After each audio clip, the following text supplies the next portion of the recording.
and handsome. Those are our two contestants at 9:30. But before we get there, we have a visitor in the studio, a beautiful lady. Very beautiful lady who is here. She's exhibiting at Art Gallery. And the exhibition started on the 20th of November and it's going on until the 21st of November. December. Oh, not November. 21st of December. A whole month of some exciting visuals at the Art Gallery.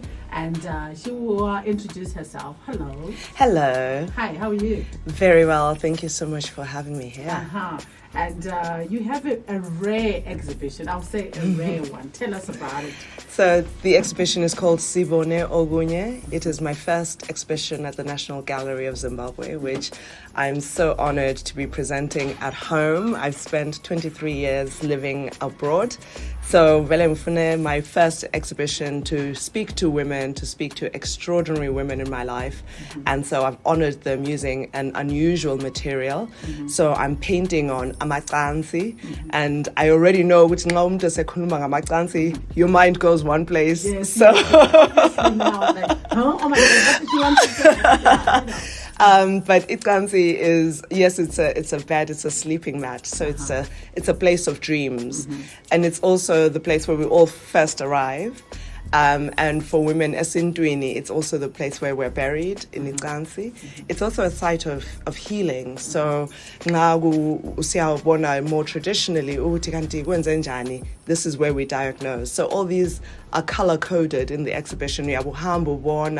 And the main artwork is a 3-meter long kansi, which was custom made labokoko in Matopo, who I'm really thankful for. I was put in touch with them with Amagugu Heritage Center there.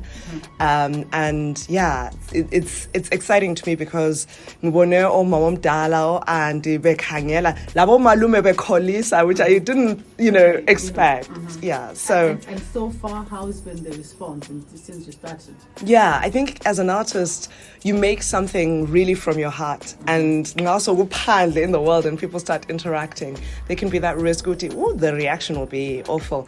But actually the reaction has been so welcoming, so strong, and I think women are really loving the fact that they're being recognized. There's a whole section on the economics of women's work. So all of this is energy and labor, but no, somebody's respecting this, is paying attention and elevating it to a fine artwork. So showing isn't that we ignore. They're very worthwhile. So I really want abantu ukuthi babuye lo muntu abamthandayo, like umama abamthandayo. Bakhulume ngokuthi lina lisebenza or libona ogogo ekhaya. What are the memories that come up? How do you think about healing? How do you think about your faith and your belief? And kube a platform for conversations, intergenerational, with your best friend, with somebody that you love, talking about intimacy. What does that really mean? And how do we redefine that going forward? And you spoke about that this is your first exhibition in Zimbabwe. Yes. So internationally or originally, this is your first as well? No, I've exhibited a lot in the UK, in London. I had a solo last year. I've shown in Paris as well. And there's something to be said for showing in your own place, and that's why I chose materials that people would recognize. There's a conceptual art. Abantu bayathi iphepha leli liphongulenga nje understand visual art. Yes. For me, I would really like, okay, what are you talking about? Yes. I'll pass through. Please do. Yeah. I wanted to pass through yesterday, but because of time. Yeah. But I will definitely pass through that in the course of next week. But for somebody who doesn't understand, who doesn't appreciate or understand visual art, what advice can you? So I would always say your response is valid. Whatever you are first feeling, whatever memories it provokes for you, that's important and that's valid. Don't listen to abantu abazat, when awukwazi lokho, they're trying to gatekeep culture, and I'm really against that. What I want is for people to go in and to feel confident. In National Gallery to song, and so I want you to go in and say, now this makes me feel a bit funny. I feel uncomfortable looking at this. Some of the artwork I affected the most, I hated it, but the fact that I had that reaction taught me something about myself. So I always say, approach artwork with curiosity. Feel free to ask abantu abasebenza gallery. They're there to help and support you. And laming fage ama labels, and each label actually, unusually for an exhibition, it has a question. Rather than giving you information, Uguti, this is what I'm talking about. It has a question for you to reflect on. So as you're going through the exhibition, it's more involving you. One of the paintings is on a stained glass mirror. So I wanted to bring you, the viewer, into it. And now no, I don't understand art, but when you and now I'm showing you yourself with a different light. It's painted, so you look slightly different than you've used to seeing yourself. So things like this, I want people to feel comfortable in an art experience. I want them to share it, and to be confident. Just, you need to support iculture ikona lapa. Bulawayo has a scene. I've been so happy to be here. I haven't been home, I've been living abroad for 23 years. So to come back and see the musicians, to see the dancers, the filmmakers, the end of the exhibition, I'll actually have a closing party where I'm wanting to bring creators, filmmakers, fashion, music, so that our collaborations can happen. I'm really interested in Uti. Like my whole show has been about how do we bring people together, how do we give each other opportunities, shed a light on others as well. Okay. And so do you think what you intend to, your message through this exhibition, people will get the message that you're trying to send out there? That we should be elevating women and appreciating women? That's the biggest test of any artwork. You may have an intention, but is it clear in your communication? So I like to think, Uti, because the materials I've chosen and the way that I've just twisted them a little. So Bodo in the exhibition, Bodo Lialaz. But Elami Bodo has gold on the inside and it's green on the outside. So it already tells you wealth. I wanted to say, can I interpret that? Exactly, please go. I understand that, there's wealth, in there. 100%. And also, since you're speaking about women, it talks about women, and there's something bigger in there, something rich that is coming inside. Oh, okay. Yeah. I think I you exactly. This is what I'm saying. This is what I'm saying. All right, and you also have a guest poet. Is it yes. Tashinga performed at the opening reception. She was so incredible, and what's amazing is she was brought to my studio by another artist. This is what I mean about people supporting each other. And her reaction to my work, I was just like, what do you do? I'd love to work with you. I'm a poet. And I asked her to recite some poems in response to the exhibition. So from the themes of the exhibition. So Tashinga Ruth is just so moving. So it set people up for really seeing, I think my family story, has been the women are stars. They're just extraordinary. Yeah. And, she's had different experiences. They're extraordinary women, but very difficult and challenging circumstances. And so she talked about those experiences. But wow, Faga, with such respect, with such honor, but also not like encouraging suffering. I think generation yet is like, yay, we cannot be supporting suffering. But we can honor the sacrifices that have been made. We can honor and respect our mothers, and I mean that in a village sense. And so she killed it. She was brilliant. And obviously, this is not a women empowerment program. But I know, but I would really want you to say, do you actually think, in your own opinion, that are women appreciated enough, as in globally? I think even when I look at what happens in the West, I can't get over Uti, the safety of women is still an issue. And the keynote speaker, Noreen, who works at Plan International, really highlighted this, Uti, the ambitions. And Konaloko Uti, the exhibition is huge. And people were like, Enzo Nkazana. You didn't have any time. How did you do all this? I didn't know a woman artist, number one, is that a thing? Could do this. So I think we're underestimated a lot. But that being said, now I'm not one of those feminists. Oti, no man, jani. I'm not like this. I think balance. I don't believe in domination of either. And I don't think that allows for meaningful relationships. And I don't think that builds a strong society. So I think, yes, the safety of women, the material conditions in which we live are very important. But I says corn. The fact that I got this opportunity is already thanks to the work of other generations before me. I'm proud Uti in Zimbabwe I can be doing this. In other countries I might not be given this platform. And how long did it take for you to come up with this? About a year. I'm banging a National Gallery. I'm ambitious. I was like, listen, I'd like to do a show specifically on stories of women. But the idea to use Ikansi really came from Ukoko Pass recently. And Ngambonti, the mourners were sat on Ikansi, and so I began thinking about what other things happen, eating, local healing, decision making. Exactly, I'm at meetings, at families, hours. So it really struck me in August. Ikansi should be my main canvas, and out of that, it's a really rich body of work that I can go for years working with this material. It also means I'm now going to be giving opportunities to women locally. I'll be making them and hopefully showing them globally. Otherwise, I'm a industry's heir to, I'm a culture's heir to. I saw my Kansi, people might get upset, that are made in China. And the plastic and the color, I didn't like it. It didn't speak to, what I'm interested in.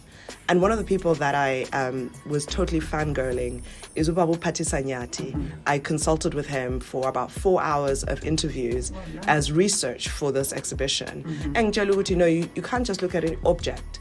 Why is it used? Why are those particular materials used? And so that's been a really important lesson. So it's been developing those ideas through that research, going through our archives, our museum objects, what is there? And then in my own family, my questions.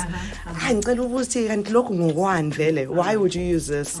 And it's been a great excuse to have those conversations. Really? Yes, absolutely. It's a real privilege. And the kind of people that have been coming to the exhibition? Yeah, I've been really surprised pleasantly. Both equal numbers so far, men and women.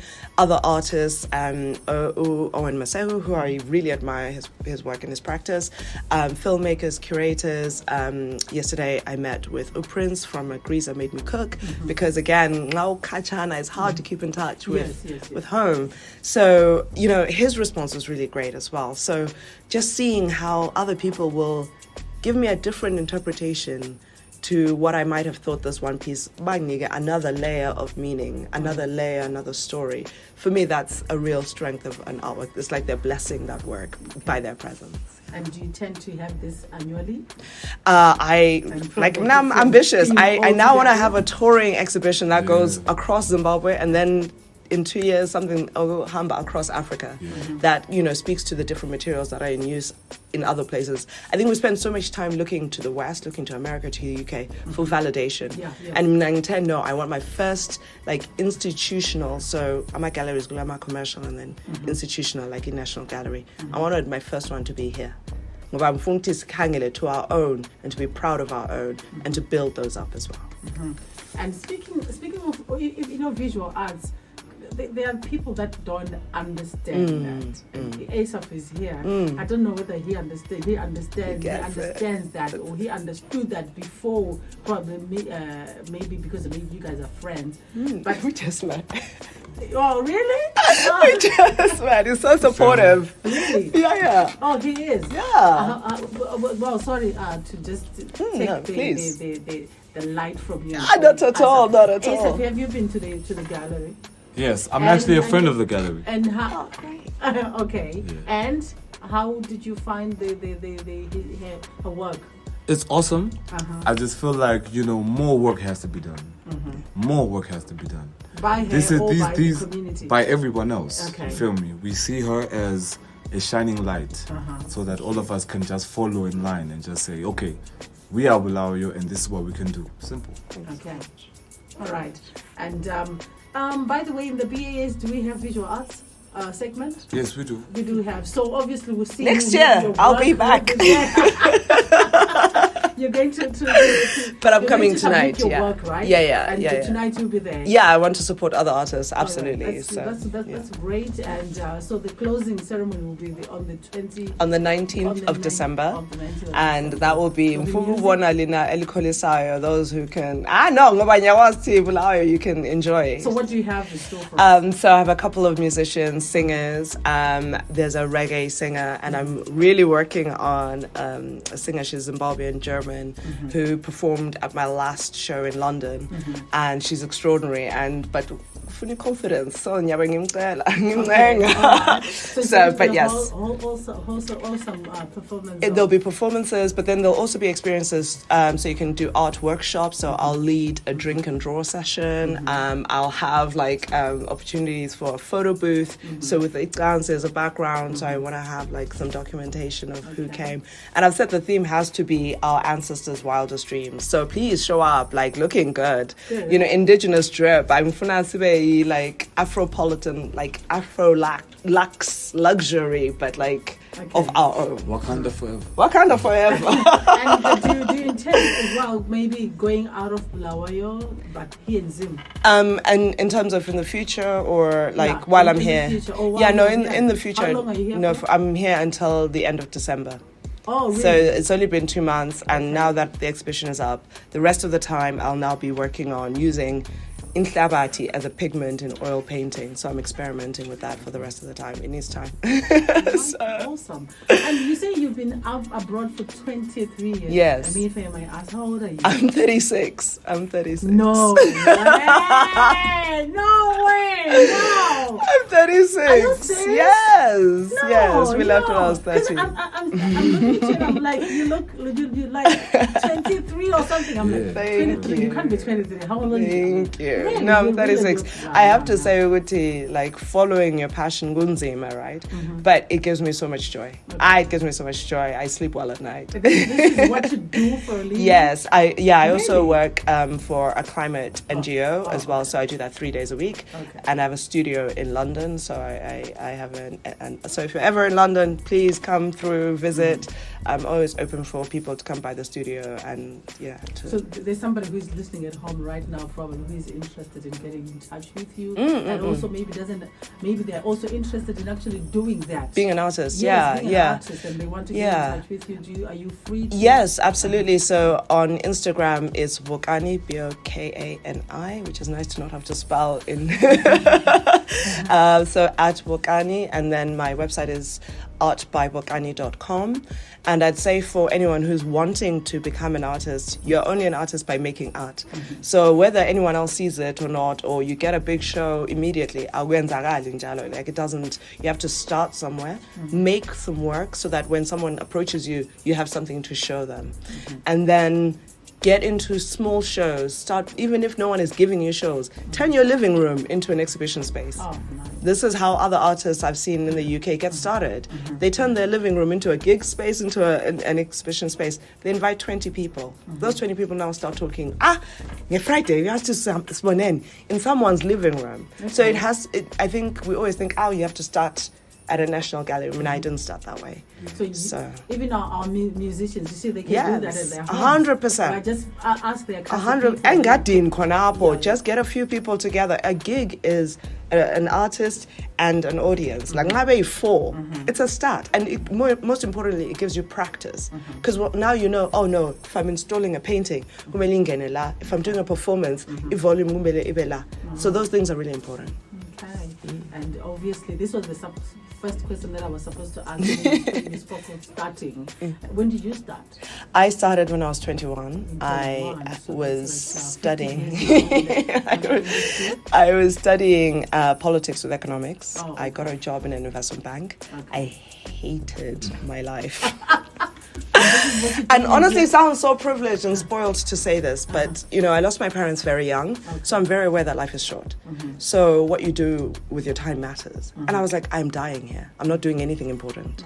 And so a friend introduced me to a painting workshop, which is why I'm doing one. And I would paint for myself And I actually used to throw the paintings out. And I knew a guy who lived in the same building. So one day I'm at dinner at his house and, we're friends together. So I'm one of these paintings that I threw out on this guy's like mantelpiece. And I'm like, so when did you get into art? And he's like, these idiots in this building, they throw beautiful things out. I'm the idiot. Truly, he still has that painting, by the way. This is like 15 years on. He still has this painting. And I didn't say anything. I just, carried on eating. And I was like, I'm that idiot. So he encouraged me. The that actually made this. Yeah. Whereas I threw it out. So it really taught me, no, art can also be for other people. But for me, it had been a way of being resilient, a way of keeping calm, and just seeing something beautiful every day. And it made me think, oh no, some other people can appreciate it, and it can bring something like service to society. I think as a musician, you really get this. I'm always jealous of musicians because I cannot sing to save my life. And so then he encouraged me to put my work in an exhibition for the first time, and that was really, really like a special moment. And that work sold in my university town, and it sort of gave me the confidence. Okay, number one, I sold it too cheap. Number two, I should go and make more. So I kept practicing very small things until I could get into a studio. And again, I shared with a friend because I couldn't afford to get my own place as a studio. And like, I think when you see something at chapter 20, you think this is this is normal. This is where you start. It's not. And what is your biggest dream? Okay, I really want to have an institution that is an arts institution that is African, by Africans. So that will both have a place of study, research, a huge collection of African works, libraries, publishing, and which is much bigger than me. And I want that to be something that can pass on to different generations. In terms of as an artist, I really want to be showing in the world's most important museums and galleries, but especially focusing on African museums and galleries. I want the attention to be there. And for people to really to be like, household name. I'd love for that to be a thing. You want to inspire young Yes, I really hope so. I was brought up in a family where being a girl doesn't mean Uguti, there's nothing you can't do. I remember my dad once saying to me, Tina, in our family, we don't do less than top 10. I was 6 years old. It was my first day at school. So dad was always like, no, you push. So their memory, really stays with me. But in my friends and the women in my life, no, they're like, Auntie, when is the next show? I'm like, I just finished. Okay. So I'm surrounded by people that encourage, that push in a gentle and loving way, that really hold me up. All right. Thanks to that. All right, so thank you so much for coming and making time to. I appreciate this. I appreciate you. you. I'm actually surprised that you just smile, but I mean, that's really awesome that you're getting the support that you need, and that, of course, that you deserve as well from your fellow artists, although it's a different artistical work. Yeah. No, I respect it. But it's really good. I hope to see you. I'll definitely be there with Brighton. I'm going to drag him there. Please do. Yes, and I want to hear his stories about Amatansi.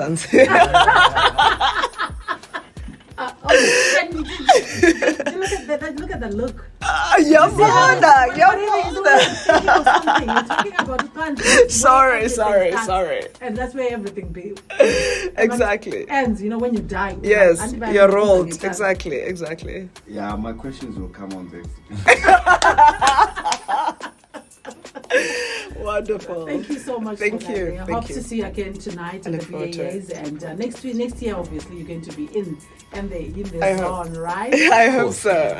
So it's gonna be if it's gonna be a yearly thing, I think it will be very interesting. Definitely. And some of us who don't appreciate or don't understand it, I think we slowly. Absolutely. If we can have more of these exhibitions, Absolutely. Thank you. Your last words to anybody who is thinking of doing and they're thinking, especially in the same way, probably there are a lot of challenges and also in the arts industry. What can you say to that? I would definitely say start with your strength for me, it's color and painting. I didn't try and start with drawing because it's not a strength. So start with something that not everyone thinks of, this is art. If you're a photographer, go there. If you're taking selfies all the time, do that. If you're, filming your friends at parties, maybe you're interested in filmmaking. So how your practice shows up is already in you. You're talented enough already. So it's now about putting it into action. And I'd also say support your friends, support your family. If you're a mom, yes, kunzima, but it's even harder if you're not supporting them. But those things, that desire is because bale gift abayiniwayo. So let's make it possible by supporting them. Oh, support is everything. All right. Thank you so much for your time. Thank you, Asa, for bringing her here. Of course, I'm the one who brings all the vibes. The vibe is correct. All right. Thank you, Sai, so much, guys. Thank you. So much.